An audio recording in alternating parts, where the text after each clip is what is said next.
And now to our other top story, the ongoing investigation into another deadly pharmacy shooting on Long Island. This time, a federal agent was killed while picking up cancer medication for his father.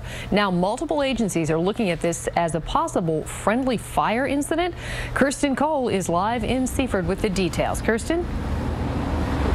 Yeah, Jody, these guys have a lot to unravel. 4 weapons involved, 3 officers, and one of them has made the ultimate sacrifice. Agent John Capano has spent 23 years with the ATF. He survived that fine 2 years in Afghanistan, only to lose his life on the streets that he grew up on. The robbery of a neighborhood pharmacy in Seaford ended with the death of Agent John Capano, a lifelong resident and 23-year ATF veteran, as well as in the death of suspected robber James McGooey, a recently released criminal with a long rap sheet. Capano was inside the pharmacy picking up a prescription for his ailing father, also retired from the NYPD, while his wife and son waited outside. A man walked into the pharmacy and announced a robbery. He appeared to be armed. All right, and he demanded cash and he demanded drugs. Capano did what he was trained to do. He followed the robber out, shot him as he was going out the door, and the robber fell onto the sidewalk. And just at that moment, as he's coming out on top of him, the 2 guys come down the alleyway, the 2 cops. One of them was a retired Nassau County detective whose family owns this deli just 2 doors down from the pharmacy. The other, a 29-year-old NYPD officer eating lunch there. 3 of them ended up on the ground struggling. Capano, the bad guy, and the retired officer. Shots were fired. Each of the officers did what they felt they had to do, and this was a 1 in a million. But now the prospect of friendly fire taking Agent Capano's life is being raised, and there is now a large-scale investigation underway. The Nassau County Homicide Squad, along with the FBI and the ATF as well, I should say, the medical examiners involved, and the district attorney's offices also involved. Long Island is home for many in the law enforcement community, including this lifelong friend, neighbor, and fellow officer, Bob Hone. He says any one of them would have made the same decision. They all wanted to do the right thing. Sadly, you know, we lost John in this thing. I just lost my IFB. So much tragedy for this one family. Agent Capano and his family just buried their mother 2 weeks ago after she lost her battle with breast cancer.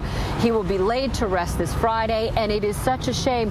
So much of this comes from the illegal demand for these prescription drugs. Mary, I know you have been covering this growing trend on Long Island and beyond. And that's right, Kirsten. Nassau County is now keeping specific statistics on pharmacy robberies. Since last August 17th, there have been 6 just in this county alone. It's all about the pills and the cash. No cameras in the store. No cameras in the store. Customers returned to fill their prescriptions at Charlie's Pharmacy today, 2 days after ATF agent John Capano lost his life trying to stop a robbery here while picking up cancer medicine for his 82-year-old father. He's the type of person to do something like that, but the father would have went either way. Either way, you know, it's just now the father feels bad that he sent him. These are the kinds of pills the robbery suspect James McGooey was going after. Highly addictive painkillers that often sell as OxyContin. McGooey wanted oxymorphone. He had just been paroled from state prison after doing 10 years for robbery. That was back in August. The pills are a scourge now from Long Island to Staten Island. Back in June, Pix 11 covered the story of a Staten Island nurse married to an NYPD sergeant who was accused of selling pills in an oxycodone ring. This pharmacy worker told us the street name. It's called Oxy 80. It's like 80 milligrams. With $20 pop for each pill. Former U.S. soldier David Laffer is now doing life in prison after pleading guilty to the execution of 4 people at a Medford pharmacy last Father's Day during the robbery of 11,000 painkiller pills for his drug-addled wife, Melinda Brady, who was the getaway driver. After the Medford massacre, Suffolk and Nassau police formed the Long Island Pharmacy Crimes Task Force. This Massapequa woman we met outside Charlie's Pharmacy today was not surprised. I think that with the just increase in drug abuse overall, I think that a lot of pharmacies and businesses are vulnerable. The task force now meets once a month. Police here say since last August they have busted 2 guys responsible for 5 of the robberies. The last guy on Saturday ended up dead. Unfortunately, so did Agent Capano. Reporting live from Seaford, Long Island, I'm Mary Murphy, Pix 11 News. Back to you, Jody, in the studio. Thank you, Mary.